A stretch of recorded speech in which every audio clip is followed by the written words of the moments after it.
entonces que existe una vinculación bastante marcada de este código con múltiples códigos venezolanos de diferentes industrias para, digamos, poder de alguna manera unificar todos estos criterios.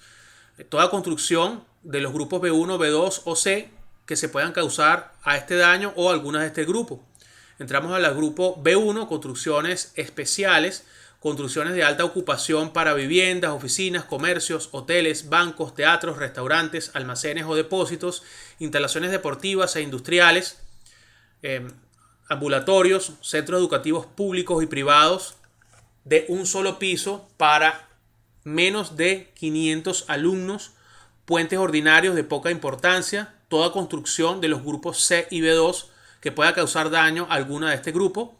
Tenemos la B2, construcciones comunes, las edificaciones indicadas en el punto o el grupo B1 que no cumplen con las condiciones dadas en alta ocupación, instalaciones industriales tales como puentes de tubería, recipientes, tanques, entre otras, clasificadas como grado de riesgo A de la norma Covenin 3621 o la especificación PDVSA JA 221. Toda construcción del grupo C que pueda poner en peligro o alguna de este grupo. Grupo C, otras construcciones son aquellas indicadas a continuación. Construcciones provisionales con servicio menor de 3 años, construcciones de uso agropecuario sin ocupación humana permanente. Tenemos construcciones de uso mixto. Construcciones que contengan áreas que pertenezcan a más de un grupo serán asignadas al grupo más exigente, muy importante. Por ejemplo, si tenemos una edificación donde el primer piso pues simplemente corresponden a locales comerciales y pues los otros pisos superiores corresponden a un centro de adiestramiento, entonces esta edificación se cataloga como una edificación educativa y pues será utilizado el grupo más exigente. Obras anexas a una construcción tales como muros perimetrales, tanques, etcétera, a los cuales afecten de manera del punto de vista estructural o funcionalmente a las construcciones del grupo A1, A2, B1 o B2 se considerarán dentro del mismo grupo. Construcciones repetitivas. Las construcciones se consideran repetitivas cuando un mínimo Las construcciones se consideran repetitivas cuando un mismo proyecto estructural va a ser construido en un número no mayor de 10 edificios o 50 construcciones de vivienda unifamiliar o bifamiliar. El factor de importancia, vemos acá, esos factores de importancia se definen según el tipo de sismo. ¿Ok? Entonces se asignará un factor de importancia, fíjense que es alfa, pero hay un alfa E y un alfa sub F. El alfa, cada uno entonces de estos corresponderá pues a un sismo extremo, a un sismo de uso frecuente y pues a un sismo de diseño, respectivamente para cada tipo de sismo, de diseño extremo y frecuente, según la clasificación que aparece en el artículo 1.3. De acuerdo con el grupo de importancia, su valor se asignará o determinará de acuerdo a los lineamientos dados en el capítulo 4. Este factor se aplicará en la construcción de espectros de respuesta como se indica en el capítulo 7. Clasificación según el nivel de diseño. Tenemos entonces de igual forma que la norma pasada, existen 3 niveles de diseño: nivel de diseño 3, nivel de diseño 2 y nivel de diseño 1. Fíjense acá, el nivel de diseño 3 es aquel que proporciona a la estructura una elevada capacidad para incursionar de manera estable en el rango inelástico, disipando energía sin pérdida de su capacidad portante. Requiere el cumplimiento de requisitos especiales de diseño sísmico especificados en las normas de materiales. Nivel de diseño 2, aquel que proporciona a la estructura una moderada capacidad para incursionar de manera estable en el rango inelástico, disipando energía sin pérdida de su capacidad portante. Requiere la aplicación de requisitos adicionales de diseño sísmico especificados en las normas de materiales. Nivel de diseño 1, aquel que proporciona a la estructura una baja capacidad para incursionar de manera estable en el rango inelástico. En cuanto a niveles de diseño permitidos para los grupos, vemos entonces acá que la tabla 2 habla sobre estos niveles de diseños permitidos y están asociados directamente con el grupo de importancia. Según tenemos acá el grupo de importancia y el valor de A sub A, Si el valor de A sub A, ya vamos a ver que es este parámetro y que depende, es menor que 0,10, entonces se le asigna nivel de diseño 3. Por ejemplo, para el grupo de importancia A1, si está entre 0,10 y 0,20, se le asigna nivel de diseño 3. Y si es mayor que 0,20, también corresponde nivel de diseño 3. Todo esto es porque la edificación clasificada como tipo A1 es una edificación crítica. Muy bien, entonces acá vamos a ir viendo esas definiciones. Fíjense que en esa página 84 está la definición. Estamos en la página 45. Vamos a ir viendo esa definición de A sub A.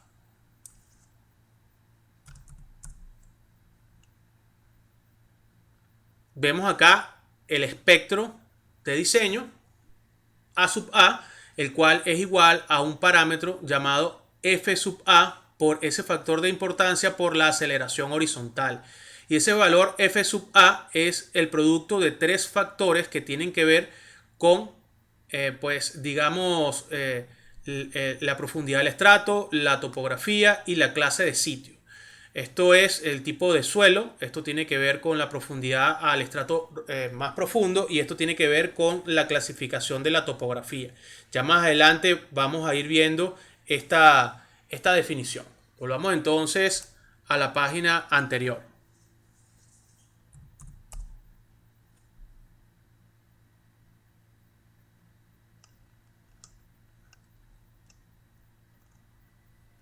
Estamos acá. En cuanto a nivel de diseño, en estructuras irregulares aparece específicamente una tabla, que es la tabla 3, la que hace referencia a irregularidades.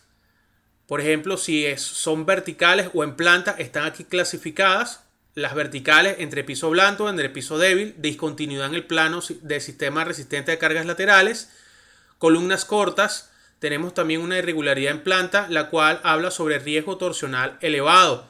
Y pues, por ejemplo, en esta porción, en cuanto a entrepiso blando y entrepiso débil, todos los componentes del entrepiso y de los dos entrepisos adyacentes.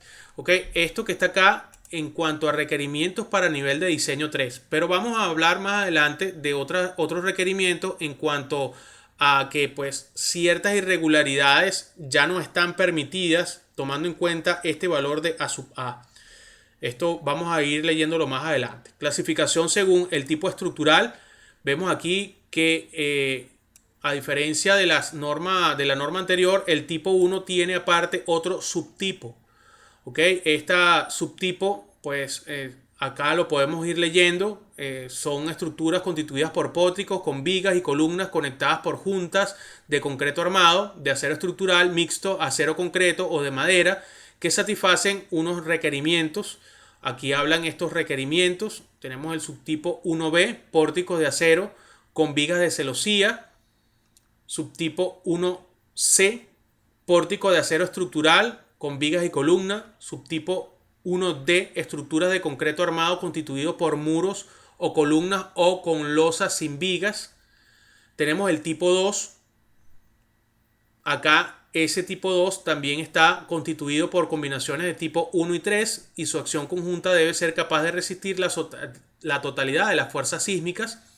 Los pórticos tipo 1 por sí solos deben estar en capacidad de resistir por lo menos el 25% de esas fuerzas. Al combinar los tipos 1 y 3 con diferentes niveles de diseño, la combinación clasifica como tipo 2 con la menor de los niveles de diseño y se distinguen esos subtipos.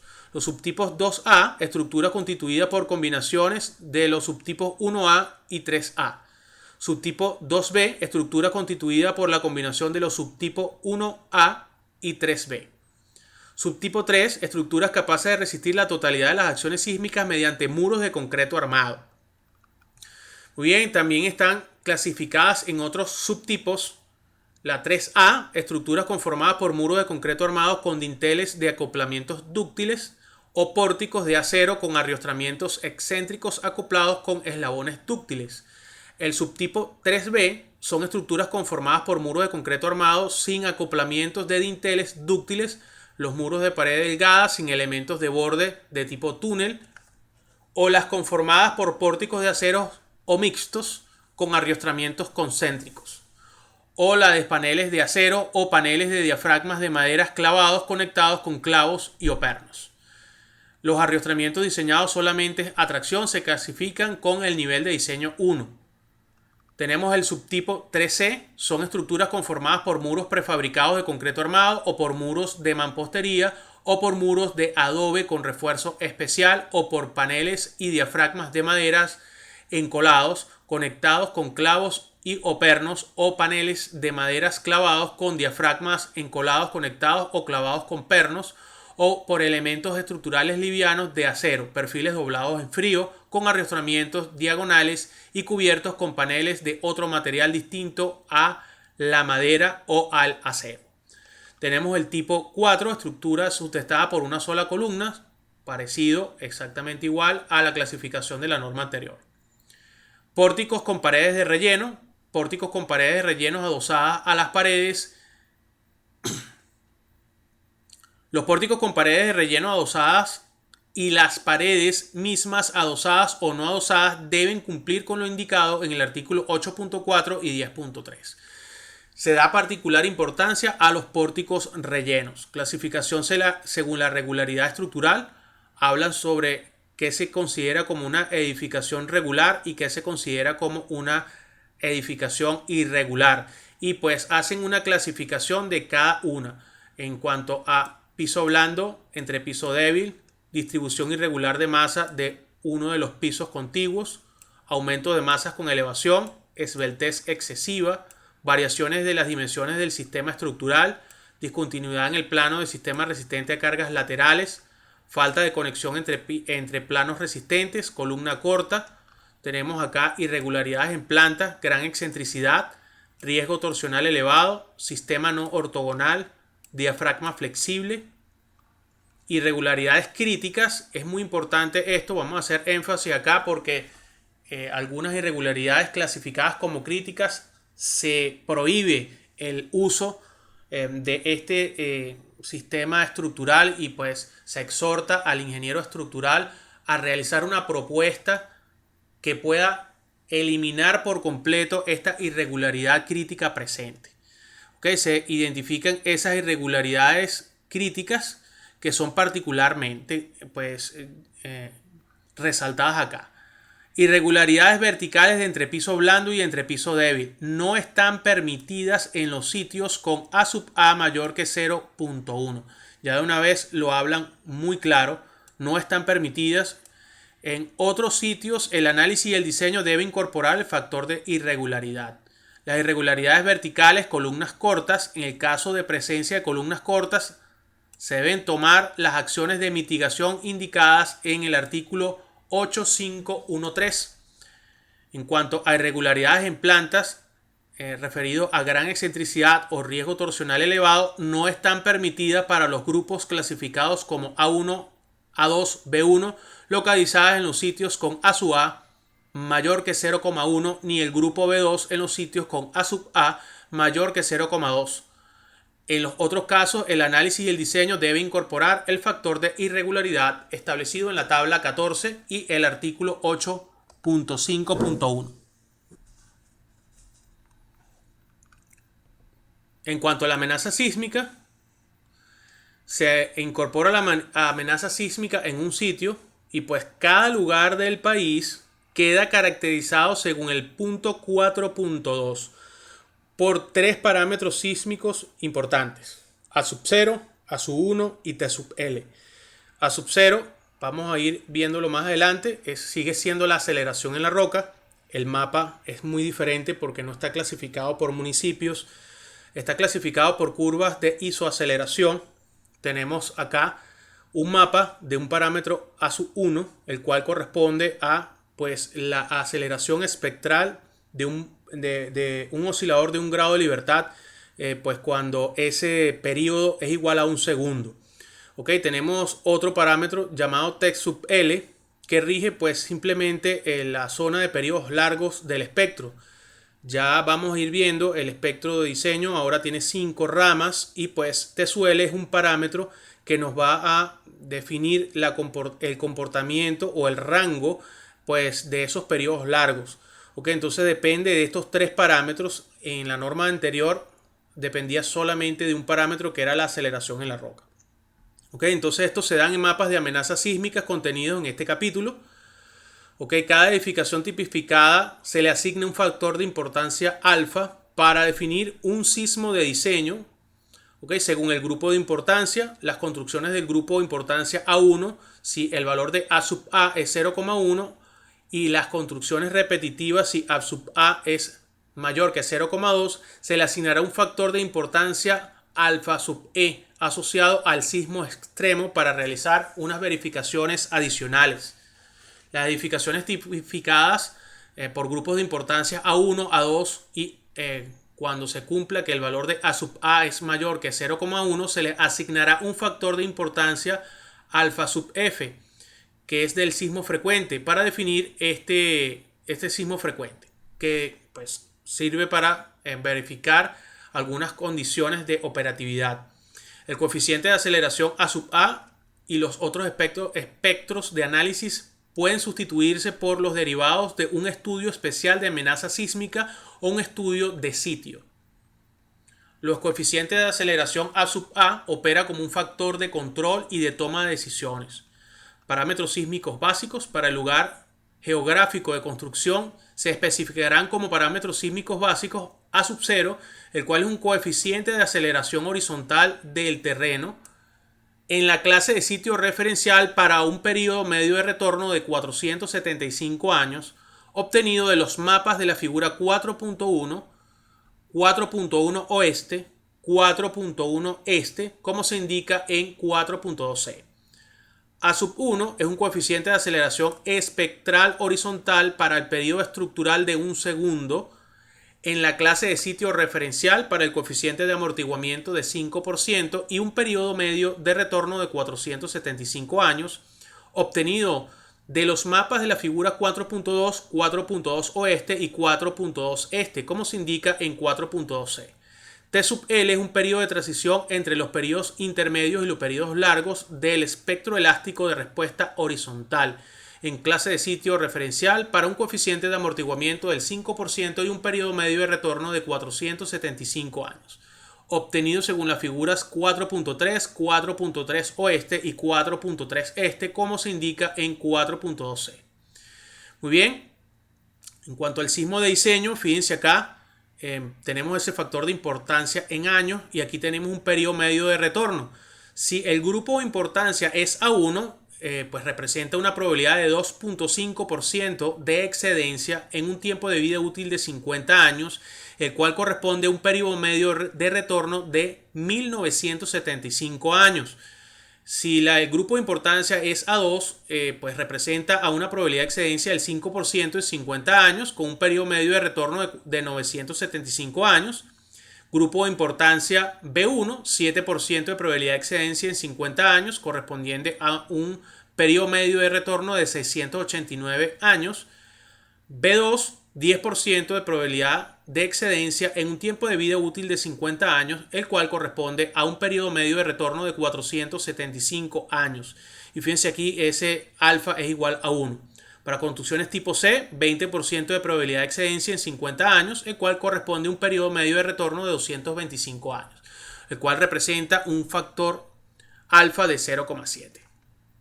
Para el grupo de importancia A1, el factor de importancia se determinará a partir de un estudio especial de amenaza sísmica en roca o en un estudio de sitio de acuerdo con 4.6. Tenemos acá el sismo extremo, fíjense acá, esos factores son considerablemente mayores, todos superiores de 2 y pues van representando periodos medios de retorno que van desde 9.975 años hasta 2.475 años. Fíjense que estos periodos de retorno van de 1975 años hasta 225 años y pueden ser menores de 0 hasta el máximo que es 2 y todos estos valores del sismo extremo son mayores que 2. Okay, para los grupos de importancia indicados en esa tabla 5 se realizará un estudio especial de amenaza sísmica en roca o un estudio de sitio obligatorio para construcciones de clase de sitio F, cumpliendo con requisitos señalados en 4.6 señalados a cabo la verificación indicada en 4.6.3 y mediante factores de importancia de este sismo extremo de la tabla 5. Voy a adelantarme un poco para acá. Estas clases de sitio corresponden a la clasificación que tiene el tipo de terreno en el cual se pretende construir la edificación. Ciertas condiciones que tienen que ver con su velocidad promedio de onda de corte, con su características desde el punto de vista granulométricas, su clasificación, si son digamos suelos duros, densos o son cohesivos. Pues se hacen también referencias para suelos cohesivos de índices de plasticidad, resistencia a la penetración, aparte de todo lo que tiene que ver con el potencial de licuación de suelo. Entonces esos tipos F son suelos muy suaves y pues potencialmente licuables. Entonces lo que están diciendo acá es que para este tipo de suelos es necesario entonces realizar un estudio especial de sitio. Sigamos acá a continuación. Este es el mapa donde se muestra ese coeficiente A sub 0, que es esa aceleración en roca. Es muy diferente a el que hemos visto en la norma anterior. Fíjense que pues aquí están todas esas curvas de isoaceleraciones y es necesario entonces ubicar las coordenadas. Aquí tenemos los nortes y aquí tenemos los estes o los oestes, para entonces determinar en qué punto estamos colocados y poder de alguna manera determinar de la forma más precisa que se pueda cuál es la curva de isoaceleración a la cual corresponde la ubicación de la edificación. De no poder caer encima de una curva de isoaceleración, es válido realizar interpolación. Este es un mapa general y en este mapa general pues no es recomendable trabajar. Este es el mapa de la figura 4.1, pero tiene una amplificación que se llama 4.1 oeste. Entonces aquí se puede trabajar un poco más cómodo en cuanto a la ubicación de las edificaciones para la selección de esa aceleración horizontal. Tenemos aquí ese mapa 4.1 este y fíjense que pues podemos trabajar con más comodidad en esta zona. Seguidamente tenemos otro mapa que es el A sub 1, ¿ok? Es el coeficiente de pseudoaceleración espectral de periodo de 1 segundo en clase de sitio BC con BS30, que es la velocidad promedio de onda de corte en los 30 primeros metros de profundidad, de 760 metros sobre segundo con un basamento de profundidad de 30 metros para un periodo medio de retorno de 475 años. De igual forma, se presenta uno a nivel global y se presenta uno referente a la figura 4.2 oeste y 4.2 este. Repito, es necesario ubicar la edificación con las coordenadas para entonces poder seleccionar cuál es la curva de nivel o la curva, en este caso, del parámetro A sub 1 que corresponde a la ubicación del edificio.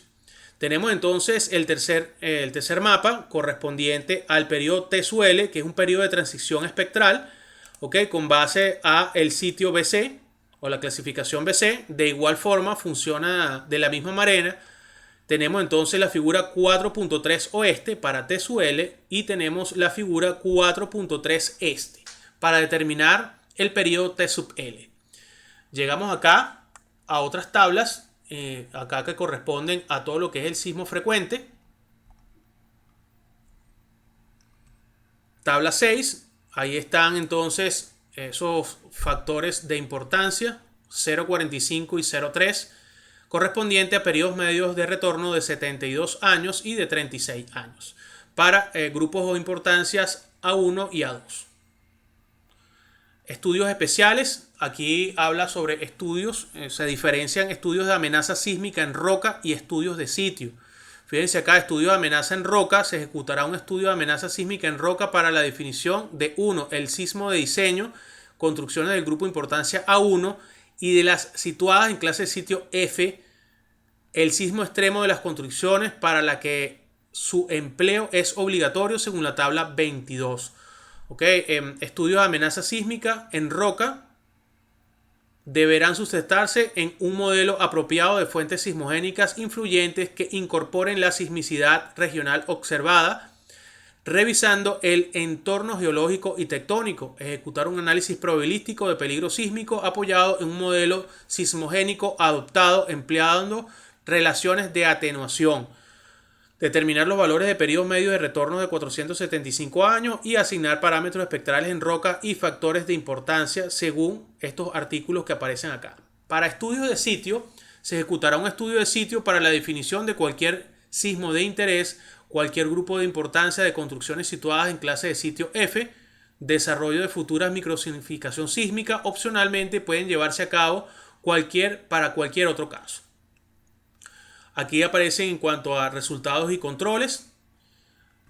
Caracterización del sitio. Esto pues básicamente obedece a las clases de sitio. A los fines de aplicación de esta norma, en este capítulo se definen esos efectos geotécnicos y parámetros que los caracterizan. Hablamos entonces de la clase de sitio. Es muy similar a la propuesta que se realiza actualmente de unificar la clasificación de la parte geotécnica. Voy a poner aquí rápidamente un extracto de la norma AC07, donde aparecen unas clasificaciones igual, clase de sitio A, B, C, D y F. Fíjense acá, pues interesa mucho la velocidad promedio de onda de corte y pues para suelos que tienen plasticidad, entonces nos interesan otro tipo de parámetros que pues van asociados a el índice de plasticidad y el contenido de humedad. No solamente tenemos estos tipos de parámetros, sino que existen otros parámetros importantes como la resistencia a la penetración y una resistencia al corte en condición no drenada. Aquí aparecen cómo realizar unas clasificaciones de todos estos parámetros, cómo calcular la velocidad promedio de ondas de corte y pues muy similar ha hecho la norma venezolana, donde pues no solamente tiene clase de A hacia la F, sino que hay también suelos intermedios. Depende de igual forma, repito, este no es que sea la clasificación de la norma AC07, sino que a nivel internacional todos los códigos sismorresistentes están migrando hacia esta forma de trabajo, porque se considera el estado del arte en la parte del diseño de ingeniería. Entonces tenemos aquí la norma AB, propiedades intermedias, y fíjense lo que nos importa es velocidad promedio de onda de corte y pues unas clasificaciones. Igual, velocidades promedio de onda de corte de 850 a 1300. Y pues acá tenemos otras clasificaciones tipo C, roca dura con espesor meteorizado, arenas o gravas muy densas, arcillas muy duras. Tenemos suelos un poco más suaves, arenas o gravas densas, medio densas, arcillas duras, arcillas firmes con menos de 30 metros de espesor. Y pues para los E y los F, sí ya son suelos bastante cohesivos o arenas limosas con suficiente proporción de finos, no susceptibles a licuación. Y pues empezamos a hablar de los índices de plasticidad mayores que 20 u orgánicas no incluidas en la clase F, con velocidad promedio de onda de corte bastante baja, entre 120 y 170, y pues arenas limosas susceptibles a licuación. Básicamente todo este suelo tipo F o clase F son suelos potencialmente licuables. Tenemos entonces una novedad, se considera ahora en la norma venezolana la condición topográfica de amplificación de las aceleraciones. Tenemos una clasificación de topográfica leve, una moderada y una severa. Importa también la profundidad del basamiento rocoso. Aquí hay una estimación de unos parámetros geotécnicos. Hay correlaciones que se pueden realizar con el número de golpes del ensayo de penetración estándar y pues sale un procedimiento de cómo realizar el cálculo de la velocidad promedio de onda de corte en los 30 primeros metros de profundidad. Aquí pues se establecen cómo realizar algunos cálculos aproximados, ponderación de esa velocidad promedio de onda de corte y el procedimiento muy parecido a pues lo que tiene el AC07.